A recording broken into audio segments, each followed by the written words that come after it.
Magandang umaga mga kalonli. Nandito po tayo ngayon ulit sa Baay, Labo, Camarines Norte. Nandito po tayo ngayon sa mga nyugan.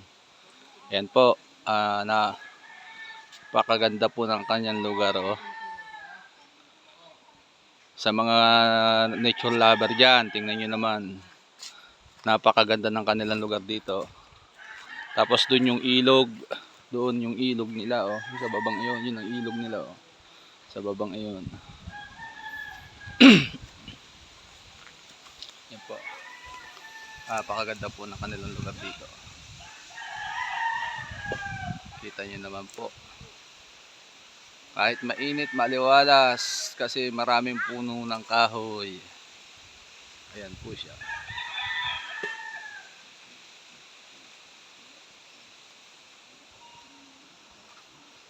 Diba?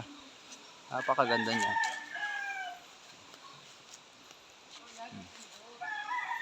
Yan yung paputang ilog. Doon sa pinag-overnight namin kagabi. Diyan po yung daan, dire-diretso. Dulo po niyan ay ilog. Ilog ng Barangay Baay, Labo, Camarines Norte. Oh, yan po. Daming nyug dito. Kapag yan kinokopras, perang maliwanag sa sobrang dami. Dito na lang ho, kapal ng nyugan nila dito. Yan, puro nyugan ho yan. Oh. Ang daming nyugan. Napakakapal ng nyugan ho nila. Mamaya po kami pupunta ng ilog para maligo. Maliligo ulit kami sa ilog mamaya. Nag-prepare lang ho sila ng ng handa kasi death anniversary nung aking hipag. So doon kami kakain sa ilog mamaya. Tapos diretso paliligo na ho. Tayo hindi nakaligo kahapon at gawa ng dami tayong ginawa doon sa ilog kahapon. Marami tayong activities kahapon, hindi ko na lang nakuhanan. So mamaya na lang po mga kalonli.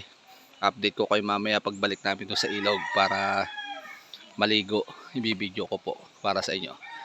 Paki-like po at support ng aking page, Mr. Lonely Heart 17 at saka Mr. Lonely Hearts sa FB page. Maraming salamat po. Magandang araw.